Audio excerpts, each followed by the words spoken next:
going to discuss about how to apply reCAPTCHA 3 in WordPress. So I have WordPress already installed in my machine, and this is my website, and you can go inside of the contact, and here you can click on integration part.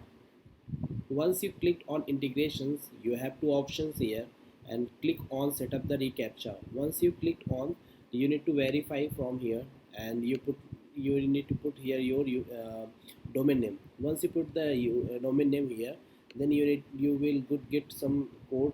Okay, then you need to put inside of the integration, set up the integration something. Okay, once you clicked on, your secret key and site key you need to put here, and once you put on and verify it, then automatically this will come entire your website. Okay, so you can protect your website using Google reCAPTCHA.